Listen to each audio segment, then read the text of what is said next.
So in this last portion, the two of you are going to consider each other's response. And in the last section of this, the two of you will consider each other's response, and I'm going to encourage you to do so. So the first question is, Seattle is the fastest growing major city in America, and now has a population of more than 700,000. The growth is fueling both affordability and transportation crises that will be difficult to solve without a partner in the federal government. And that partnership ended with President Trump. Why should voters believe you can successfully address these crises? In this round, you get 1 minute. And you have 1 minute, so Jessyn. Okay. So briefly, I believe deeply in the power of cities, and the fact that our city is growing by so much means and translates into political power for people like us.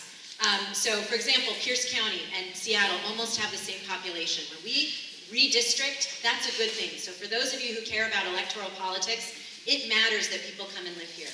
Now, why am I the person who's going to be able to move forward on these issues? I've been fighting my whole career for transit systems that work. When I was the executive director at Transportation Choices Coalition, we led coalitions to get $25 billion across the state in new investments in transit, bike and bus and pedestrian infrastructure.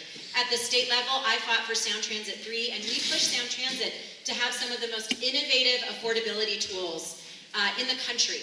And I have fought for working families in the legislature, whether it's fighting rollbacks against our labor unions or environmental protection. And so with a track record, I think that that's something that I would like to bring as we're solving these problems. So I just want to note that the Honorable Representative talks about the work in transit and labor as two solid credentials for solving this crisis. So how do you match that? So the issue about the threat from the federal government is that they're going to withhold money from us. So we're going to have to figure out, and that's a real threat. We're going to have to figure out how can we increase our financing capacity here. Well, the municipal bank that's owned by us is the perfect solution to not just raising revenue for us without increasing taxes, because that's what banks do, but it would drastically increase our financing capacity to fill a lot of these holes, the housing money that's going to be coming from the federal government, should they choose to withhold it, and other services. So I believe that my history is in the transportation. I came through the Teamsters Union, so I know how transportation works. But the problem is we have to put money into building the transit system. If we create our own publicly owned bank, we could probably restructure the bond capacity that Sound Transit is now facing to advance light rail into the West Seattle area. I mean, waiting till 2042 is, well, I'm over time. Thank you, sir. The senator is suggesting that a public bank is a road to addressing, one of the roads to address this crisis. Do you agree with that? If not, let us know.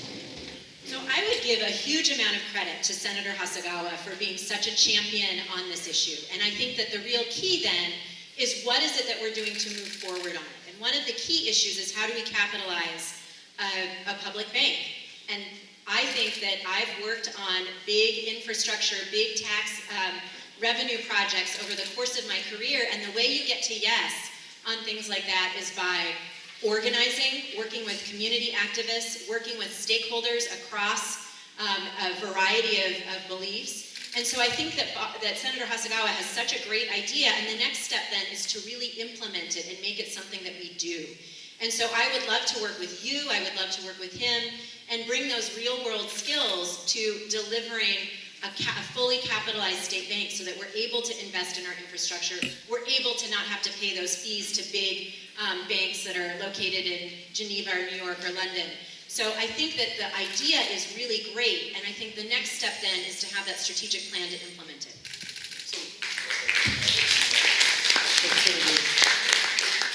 Is that how you envision the rollout of the public bank that you're advocating?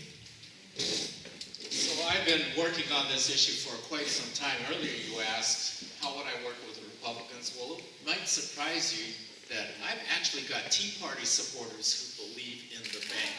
I've rolled this out all across Washington State building the campaign because there are some of the Tea Party folk who actually believe that we want independence from Wall Street and corporate domination. So they see this bank as a means to do that.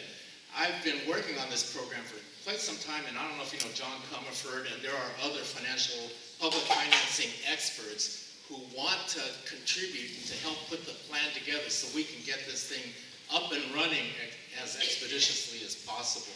So there was a housing task force that identified that the city has $1.5 billion right now set aside in treasury bills. The city of Seattle also participates in a local government investment pool that's managed by the State Investment Board. Think if we just recaptured some of that money and invested it into the capitalization process for the bank itself, we could dramatically increase our financing capacity.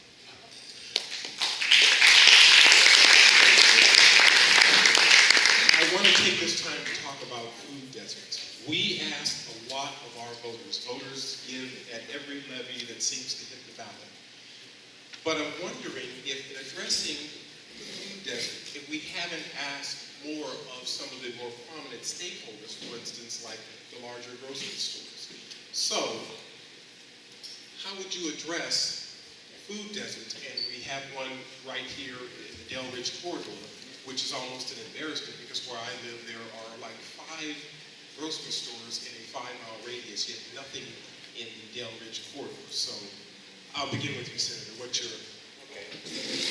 So yes, Southeast Seattle was reported by the Seattle Times as being one of the largest food deserts in the United States, actually, which is no lack of access to healthy foods. So one of the things is you got to have a good public transportation system.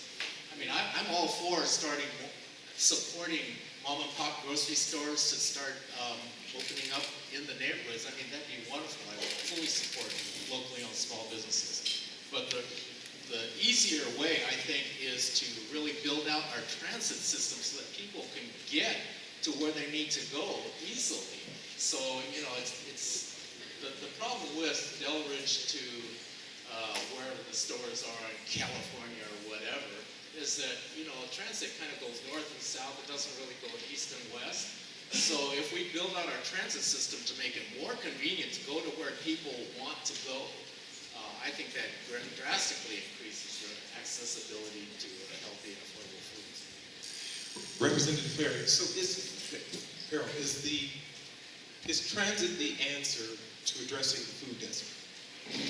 I think that there are some real market failures around the fact that there is a food desert in parts of our community. And so I think that that's a real role for government then to step in by using incentives and disincentives. We can foster more small businesses. We can make barriers getting into food delivery and preparation and owning a restaurant easier by doing things like advocating for ban-the-box legislation and other issues that keep people out of that particular labor market.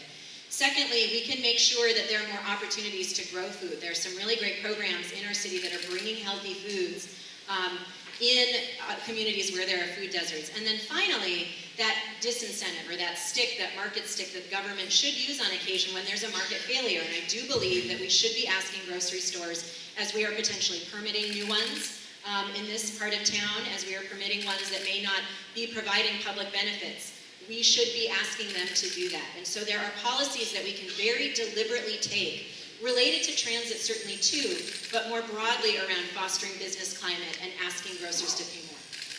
So, Senator, she suggested that asking grocers to step up and do a little more. Options like ban the box on certain applications, grow ops, and smaller, if you will, mom and pop grocery stores are an approach to the food desert. Do you agree with that, or do you have something to add to that?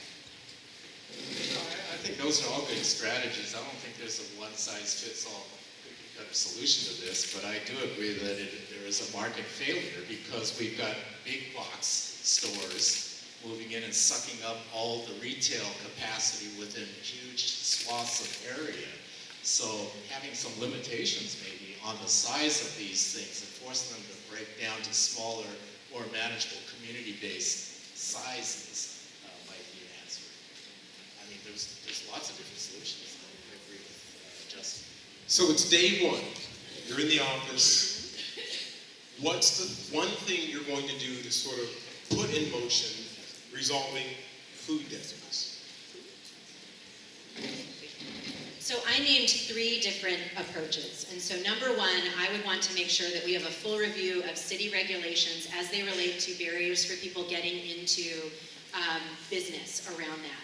And that would be number 1. Number 2, I would want to be reviewing our city budget process so that we are supporting, moving into the budget year, so that we are getting ready to provide more supports to those community co-ops and others that are actually growing food and providing the connections to healthy food in our community centers and in various other avenues. And then finally, I would also want to be looking ahead to what's going to be happening as we have new stores permitted in our communities. There are some possibilities that there may be new grocery stores in this part of town, in fact. And so we should be looking at the different kinds of things we have through the permitting process to see whether or not there are opportunities to nudge and help our bigger groceries get to a place where they're supporting healthy foods in places that don't have access to that. Senator, what are your priorities? You're mayor. Day one, what are you doing? So I would reach out to the communities to say what is the issue that is most concerning with you. There are community-based organizations, Got Green in Southeast Seattle, which is an environmental justice organization, polled the neighborhood. They actually went out and canvassed the neighborhood. Their number 1 issue was access to healthy food in Southeast Seattle. So I would bring the community together and say, what are your issues? How would you like us to resolve it? I don't come to the office of mayor with all the solutions, nor should I think that I have all the solutions. To me, as I said earlier, it's about flipping the power structure in City Hall so that the neighborhoods are more empowered to make the decisions. That's part of what I think the problem is that these decisions are being made and they're impacting our neighborhoods at the top, from the top, and we have no input into that decision-making process. I hear this universally throughout the city. So what we need to do is really engage the neighborhoods so that you have control over how our policies impact your neighborhoods. Okay, it's voting time.